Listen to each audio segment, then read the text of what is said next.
There's a lot of acquisitions here. A lot of them. Seven for me. 7 for me personally. Unbelievable. 7? You've been through 7 acquisitions? Seven M&A activities on either side, either acquiring something and running the integration or being acquired and running the integration. That's unbelievable.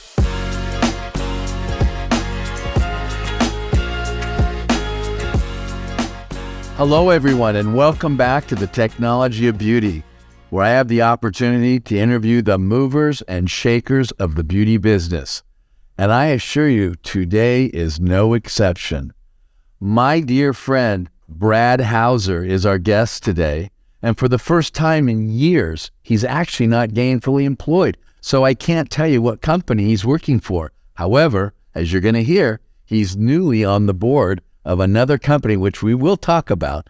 And we're going to hear about all the other companies that he's worked with and for here in the next 30 minutes or so. So, Brad, we'll start with this. Thank you for coming down. I know you had some issues at the airport, so thank you very much for joining us. Absolutely, Grant. Great to see you. I've been trying to get you on this program for 2 years. I understand. Now's the right time. Yes, it is. It's a pleasure to be here, and thank you so much for having me on the show. It's a pleasure to have you. Now, let's start with where'd you grow up? And wait, before you go, you may recognize him a little bit, even if you don't know him. We had his twin brother on before, and that's Brent Hauser.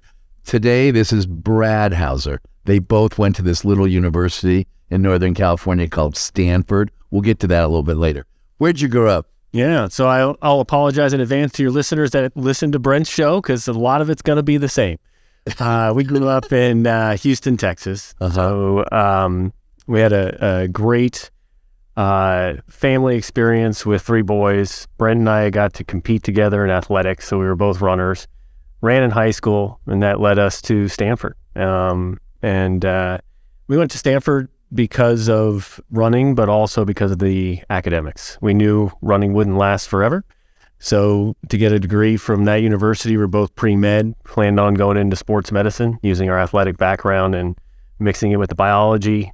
And then we got sucked up into the aesthetic industry. So we both ended running at Nike, went into early stage company, which ended up being Reliant Technologies with a Fraxel laser.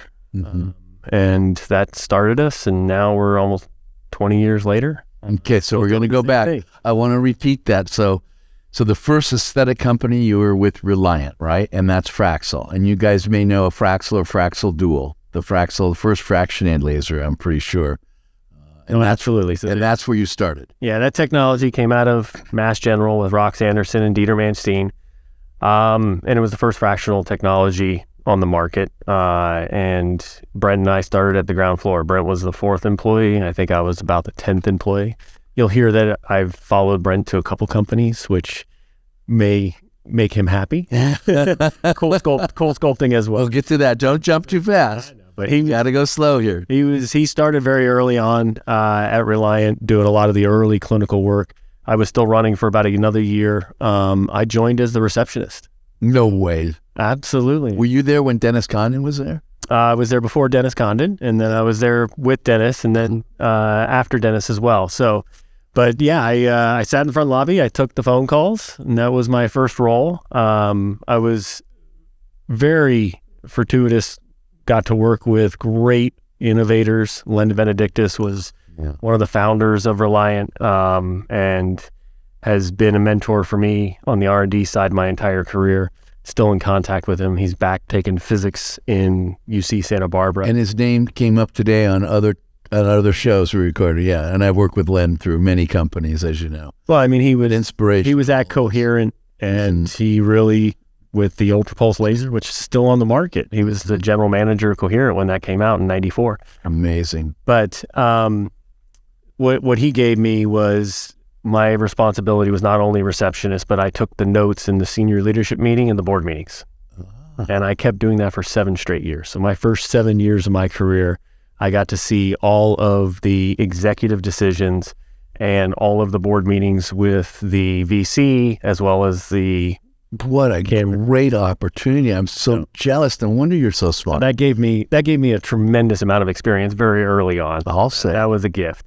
And then I moved into product management. So I grew up really with the Fraxel on the commercial side, taking all the strategy for the product, as well as the clinical strategy for those first 8 years until we got acquired by Solta, or what became Solta Thermage. Right. So you were there when the acquisition happened and Solta formed, when Yes. Thermage came together with Fraxel, right? Yes. And that was after I coined the term thermofrax. Yes. And when we put together Fraxel and Thermage, and they, of course, sued me for infringement. Both companies did. And I remember that. Yeah. So, but then I said, well, you guys should just come under one roof. And I can remember telling Dennis that and Clint Carnell that. Absolutely. And I remember Clint coming to the office and threatening me not to use thermofrax, but of course I kept using it. It made a lot of strategic sense. I mean, Reliant, in a sense, with Fraxel, still on the market, still a great product, one of my favorite products on the market. The company, actually, I see as a failure. We had 2 failed IPOs. We pulled the day before your price. So I was involved in writing the S1 and going through that entire process. So once again, a learning experience could not have been better. And then 2 failed acquisitions before Solta Thermage came in 2008 and ended up purchasing it. But anyways, those 2 companies strategically made a lot of sense to put together. And I think they're still together now? The creation of Solta and what it's been able to do by putting those 2 core technologies, both innovations, science-based. I mean, that's what I think is key to getting successful company and product in the marketplace, is making sure that it's based in science and that the clinical foundation is really there. That's right. You've always said that. We're going to get to that when we get to cool sculpting. Yeah. So safety, efficacy, and then some makes sense financially, but safety and efficacy first things for sure. Without that, you can't go anywhere. Absolutely. Yeah. Okay, so Solta comes along. You have some bumps there with Solta, not you personally, but the company does and so forth. Then where'd you go next? So I made a decision. I ended up moving, which will come up, I think, in the future here as we talk, but I actually went from the commercial side to the R&D side inside of Solta. I ran advanced development really from the strategy side of what products needed to come out next. And in my career, I wanted to get a larger company experience. And there was a product that was owned by Medicis, Liposonics. And I had an opportunity to go run that program at Medicis and really get the larger pharma company experience at the same time. And who did you report to? So interesting, I came in on the commercial side, reporting to Keith Sullivan, who was also at Reliant, but then quickly moved over to the R&D side under the CMO, Ira Lawrence. And I got to work not only in the Liposonics program inside of a pharmaceutical company. Being in R&D gave a lot more flexibility for strategy than on the commercial side. There's a lot more restrictions and compliance on the commercial side, which is why I moved over to R&D. But I also got to work on Restylane and the lip indication, which was 2010-11 timeframe. So learned more expansion from the electromechanical devices that I had been experienced so far. And was Jonah running the company? He was. Jonah's been a guest too, as you probably aware. Absolutely. Now, I didn't know you were on the R&D side of Solta. I'm just curious, Clear and Brilliant, were you part of that? Absolutely. That was one of the last programs before I left, which was heavily involved with Clint Carnell on the commercial side. Yeah. But I was the partner in there on the R&D side. I didn't know that. Yeah. That's fantastic. Okay, so you're at Medicis, R&D, and you did the Restylane lip. Then what happened? We made the strategic decision to let go of Liposonics. It just did not fit in that portfolio. And there was also, even though I was junior and didn't have insight, we knew that Medicis was likely going to be sold as well. So I was in Scottsdale, Arizona. There's not much medical device in Scottsdale, so I came back to the Bay Area and worked for Cutera. Came in on the R&D side. Kevin Connors was running the company at the time. Sure. Engineer by training at Coherent. That's right. And I moved over to the commercial side. So when there was You left the R&D, went to commercial. Yeah. That's the Zeo platform, wasn't it? The Zeo platform, and then when I came on board, we did the XLV, which I still think is a great product for 532, as well as the Enlighten, which is the picosecond device. So it was really the first expansion beyond the Zeo. which I think has done well for Cutera and growing it and getting past that. I mean, Zeo's a perfect 1064 platform, but needed more products in the portfolio. So moved over from R&D and ran commercial. So typically what I'll find in a company is if it's heavily weighted towards engineering at the top or leadership, I'll be on the commercial side. If it's heavily weighted towards commercial, I'll go to the R&D side. Try to find the gaps and fill that void. Okay. Now, how did you then get to Zeltiq? Or was Zeltiq next? Yeah, so I went from Cutera to Cool Sculpting. So obviously my twin brother was there. I knew a lot of the management team. Came in under Zeltiq, under the commercial side, and moved over and ran R&D. Yeah, and I remember you running R&D, but you came initially under commercial, huh? I did. With Zeltiq and Pleasant. I mean, Pleasant. 2013. Interesting. Okay. And we worked together when you were doing the R&D side on Zeltiq for years until the acquisition by Allergan. Absolutely. Yeah. So I ended up running R&D 2015 through the acquisition, and then held on to it for another 3.5 years until I left for Soliton. Well, we're going to get to that. Hold on. So during that time that you were at Zeltiq, for the acquisition, was that 2020 or 2019? 2017, April of 17 was the Allergan acquisition. Yeah, I met the Allergan. I had the Allergan acquisition in May of 2020. We're getting that. There's a lot of acquisitions here. A lot of them. Seven for me. 7 for me personally. Unbelievable. 7? You've been through 7 acquisitions? Seven M&A activities on either side, either acquiring something and running the integration or being acquired and running the integration. That's unbelievable. Okay, so you're at Zeltiq. You came out with the new products, a bunch of the new products, or Cool Sculpting products, that is. You took them through the FDA. Yeah, when I came in, we mainly had the large abdominal applicator and the flank applicator, and plus the original Cool Core, so 3 applicators. And there was a big strategic decision of whether or not we use cold to get into other things. The cold can obviously treat other things, or do we really focus on body contouring and try to expand the applications in body contouring? And I think Mark Foley and the whole team made an outstanding decision to focus. And I think it took that focus to get the product development, to get to 7 applicators, 7 new indications, and grow the company from what was 115 million to about 350 million.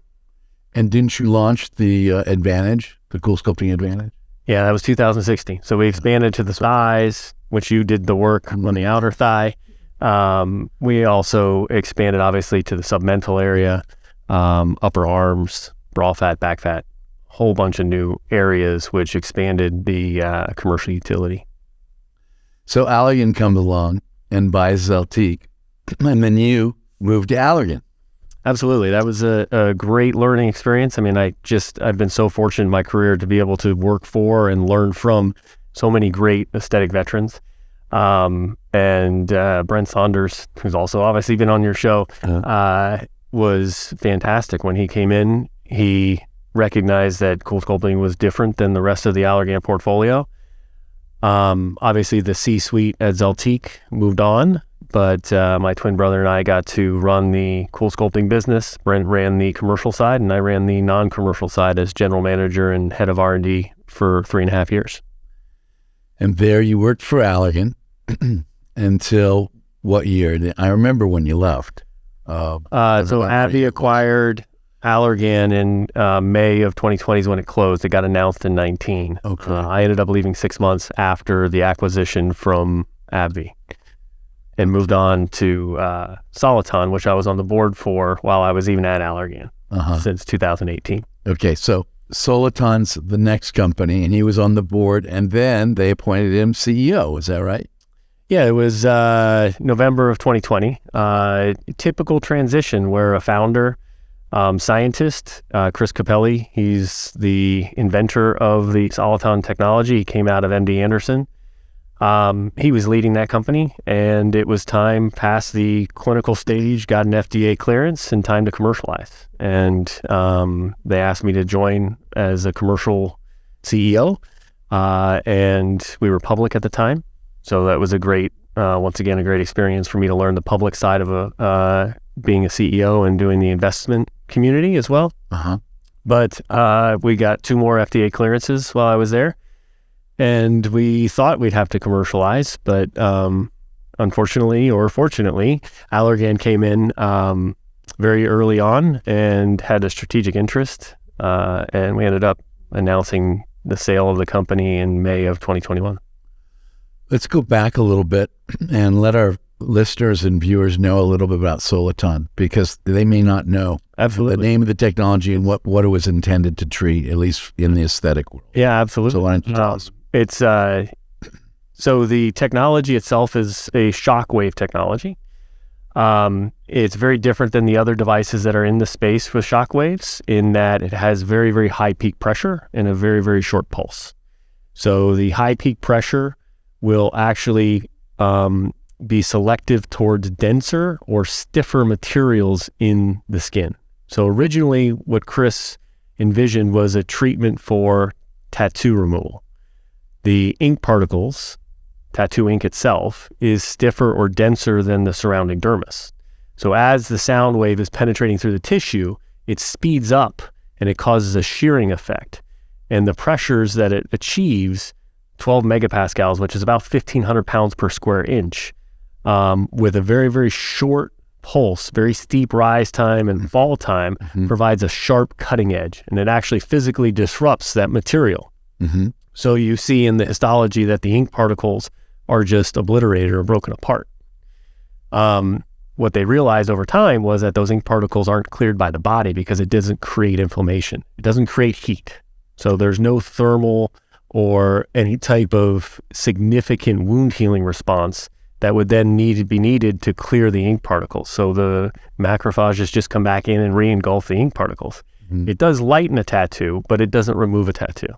So what they ended up doing was using laser tattoo removal and using this in between, because it also, the air bubbles themselves are broken apart by the technology. So you can actually do multiple laser passes if you use the Soliton, or Resonic was the brand name, technology in between.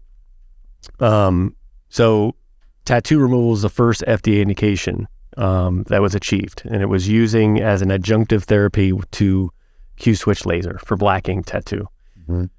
And during that time that they were getting the FDA clearance, it was actually a physician that they showed the histology. When they zoomed out from the ink particles, they saw the subcutaneous tissue and the fiber septa that are tethered down for cellulite were just obliterated in the fat, because the adipocytes in the fat is much less dense than the collagen fibers or fiber septa. So that's what triggered them to start looking at cellulite. And that really became the primary focus of the company, with the completely non-invasive treatment of cellulite using the shockwave technology. So the shockwave that preferentially goes to denser tissue with a high energy, short pulse wave would go to the fiber septa that created the dimple? Yes. The ones that are tethered down or tighter are selectively treated, and it's not like it's a complete physical shearing, but at the microscopic level, you get shearing of the collagen fibers, and over time, that tether loosens. So you get lessening of the dimple, as well as in the general dermis, you see overall new collagen being laid down. So the rippling effect, that's where I think it's really a home run, is where you look at the rippling type of cellulite, which we've talked for like years. the wave cellulite, rippling, which is so difficult to treat. There's just nothing out there that can treat it today. And I think that's where the technology shines. It does lessen the dimple, the depth of that dimple and the size of the dimple, but I think it's really that wavy skin quality of the thigh is where it shines. Okay, so you got FDA approval for cellulite also, right? So it's the only device, that non-invasive device, that has a long-term improvement in the appearance of cellulite. It's not the same as the other devices that have a temporary improvement in the appearance of cellulite, which is really just physical manipulation. If you have vacuum, if you in any way, a roller can have that same indication. This is actually treating cellulite and has a long-term indication. Now, Ovoly just got a long-term indication. Yes. So the Ovoly device. And so does laser assisted, which was Palomar's device, and Selfina, but those break the skin surface. This is the only. So that's what you meant. This is the only non-invasive technology that has that. All the other cellulite products that are non-invasive have a temporary reduction in the appearance of cellulite. So Allergan was interested, and they came in and bought that device, basically the Rasonic technology from Soliton. Before the whole entity, yes. The whole entity. Yes. Before you were commercial. Yes. The deal was announced in May of 2021, and the first commercial product wasn't shipped until September. So then did you go back to Allergan? I did. I helped integrate the company for about 7 months, which integrations are always tough, right? I mean, that's the hardest part of acquisitions, is making sure the acquiring company gets the talent, but also the know-how to be able to run that company the way the business model was set up in the acquisition, right? And that's always the challenge. And I think the trust that I built on both sides, having come from Allergan, as well as having the entire team underneath me at Soliton, really enabled us to integrate fairly quickly. And I think Allergan has a great handle on that technology. I would agree with that. I love that technology for ripples, especially for wavy cellulite. Yep. So it's a fantastic technology. So then you took a little time off. Well, that was only last month, so I'm taking some time off. Right. And then you just recently announced on LinkedIn you're on a new board. Why don't you share that with our guests or with our viewers and listeners? What company are you now on the board with as of a couple days ago? Yeah, so last week I joined the board of Candesant Biomedical, which is once again, what I look for when I'm looking at any company for employment or advising in any way, shape, or form is something that's unique and innovative, that once again is based in science, has good people that can build a strong team and execute. I think those are the key things that are needed. And there's no doubt that the alkali patch that Candescent has to treat sweating or hyperhidrosis is completely innovative and has strong IP portfolio. And their pivotal trial results are very good, and I think still in the FDA process, but hopeful that it will go through that FDA process and through the de novo process, get a clearance, and I think will make a strong impact to the physicians and patients. How do you think that will fit into the aesthetic practice? This is the technology of beauty. Tell me how you think Candescent and that patch will fit into the practices, the med spas, or wherever you see it fitting in. Yeah, I think it has a large advantage of not having a capital component, right? Most of my career, I've been involved with a capital component, but honestly, what we've done as strategy is try to figure out how to get pull through and usage of that equipment. It isn't just about selling that box. That's the old way of laser companies, and that does not work. You've got these ups and downs when you have a new product, and then everything goes down when it gets a little stale. So you have to have a business that is robust. Patients are coming in. You're helping get patients into the doctor's office, building consumer awareness, those sorts of things.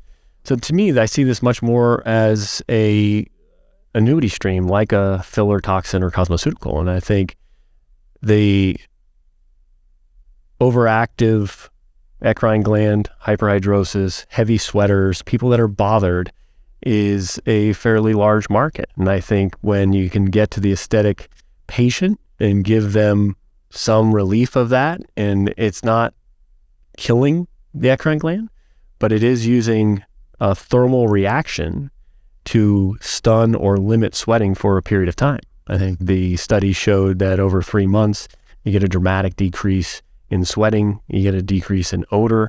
I think those are things that the aesthetic patient is looking for. And not only the ones that are clinically hyperhidrotic, but people that just are severely bothered by sweating. What's your understanding regarding how long it takes for the treatment? That's another thing. It's so easy to deliver. It's a patch that takes 3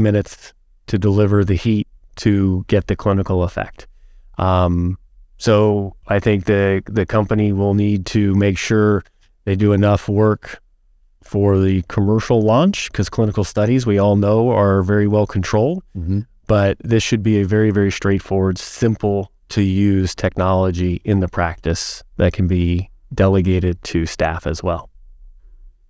Yeah, I couldn't agree with you more. I can't wait. I hope it gets FDA clearance and that we can utilize it for our patients that are troubled by sweating. And who amongst us, doesn't wear antiperspirants or deodorants? Absolutely.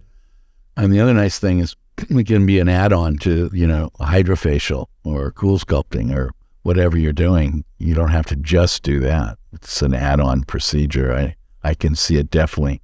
I can see myself getting it when I get my hydrofacials.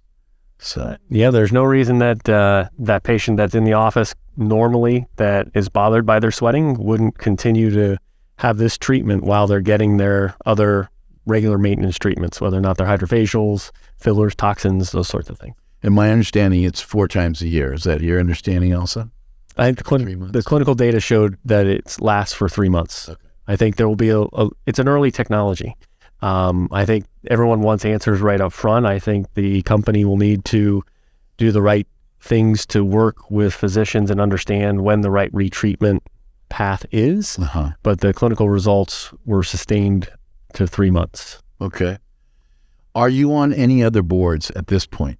I am. I was elected to the board of ASLMS, American Society for Laser Medicine and Surgery. I'm the industry representative elected for 3 years. Okay. But that's just a position that I think is important to be able to influence and give the ASLMS some guidance of how industry thinks so that they can build better programs and also make sure that their members are educated about what the industry is doing and why. Any other boards? No, that's it. So do you have any desire or interest in looking at other C-suite positions, running any companies? Or are you just going to ride off into the sunset? Or what's the future for you personally? No, unfortunately, it's a little early for me to ride off into the sunset. Good. I was hoping that was the answer. I just didn't want to assume anything. I absolutely plan to take an operational role and actively networking, talking with, I know, most of everybody in the industry, but I always want to make sure, once again, it comes down to the right technology, being founded in science, and really working with a team that we can build something special. I think a lot of the things that I've got to work on are category creators, and I want to keep that mentality and make sure that we're bringing new innovations to the market. I'm certain you're going to do that. So you've been in this market, the beauty space, aesthetics, since graduation, basically, from that little institution in the Bay Area we talked about earlier. I noticed you brought your crystal ball with you. I'd like to know what you see over the next 3, 5, 10 years. And then I'm going to ask you some specific questions. But what do you think this aesthetic space, this beauty space will look like even in 3 years? Yeah, I think we all wish we had a crystal ball right now with what's going on with the macroeconomic. Mm-hmm. So I do think that we're going to see a little bit of slowdown in growth. I think the rebound, the good news is the pandemic and the rebound after the pandemic showed us that I think aesthetics the market's robust and it's going to be there. I don't think when 2008, 2009 hit, everyone was worried, is aesthetics really going to make it? Mm-hmm. I don't think there's any doubt. Aesthetics is here to stay. But whenever there's a slowdown in growth and people are looking at their wallet, I think the cost of money is higher, right? So smaller companies looking for funding, it's going to be a little more challenging. I think the ones, and I'm hopeful, the ones that are truly innovative and should get funding will continue to get funding. I think there's enough money and investment out there that they're looking for those things. It's just going to be that you're going to have to show it, and you're going to have to prove clinically that the efficacy is there, the safety is there, and the market opportunity is there. So I'm very hopeful that we're going to see, I think the last 7-8 years has been really good, which means people have been investing in R&D. Yep. And I think that R&D work, the fruits are just coming out. And I think there's a lot of new things out there, and the best ones will make it. Maybe a little bit tough companies that are more mature are going to have to be managed well through this period. But I do think, like I said, long term, I think the aesthetic market is going to continue to grow over time, and these products will make it out.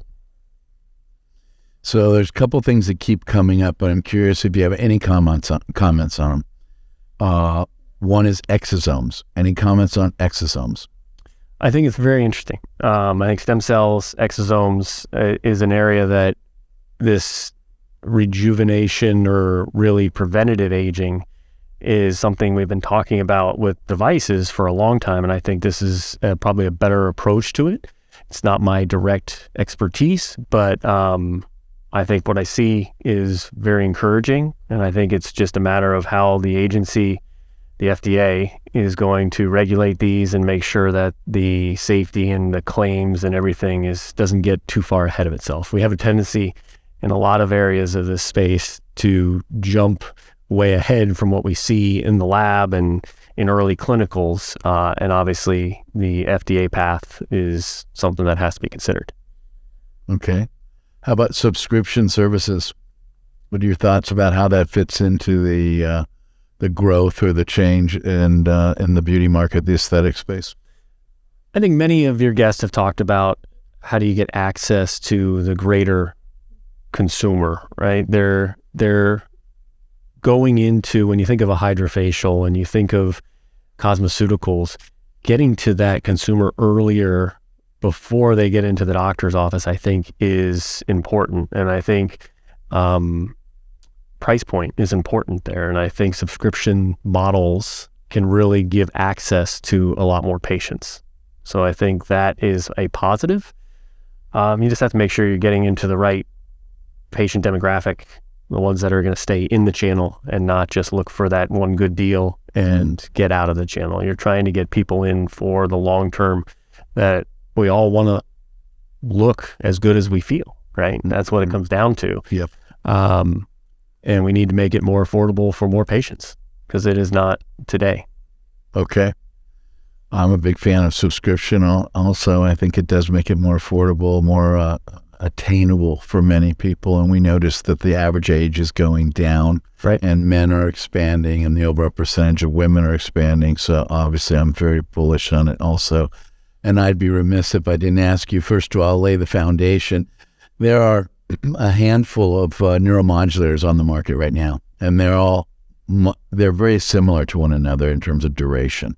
There's one that's before the FDA right now with a longer duration. Do you think a longer duration neuromodulator or neurotoxin will have a place in this market? And if so, how do you think it might affect the others in the same space? If you can answer that.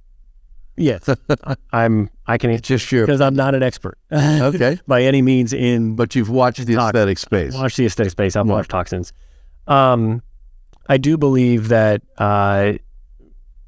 Revance, with their longer duration claim, will be able to make an impact with the top end of the market. And I think there are other neuromodulators coming to the market.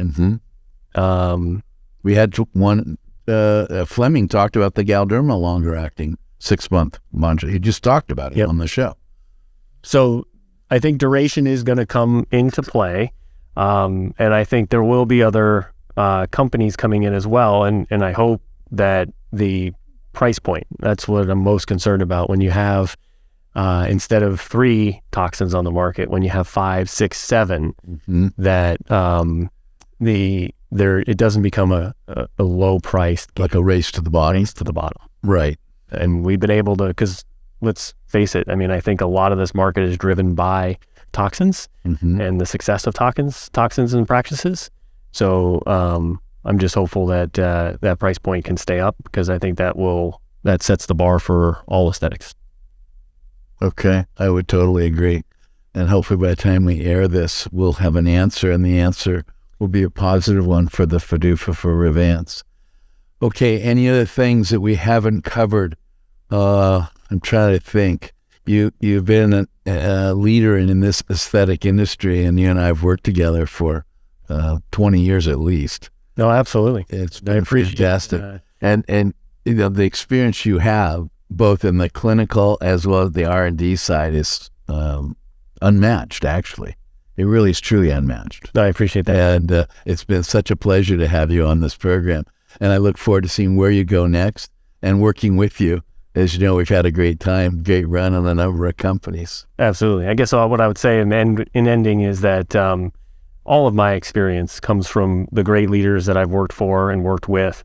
And as much so as working with physicians, that's what has kept me in this industry, is the relationships with the not only key opinion leaders, but all the physicians in the aesthetic space, and their just willingness to share and want to learn together. I think when industry and physicians come together, that's when you can make true innovation.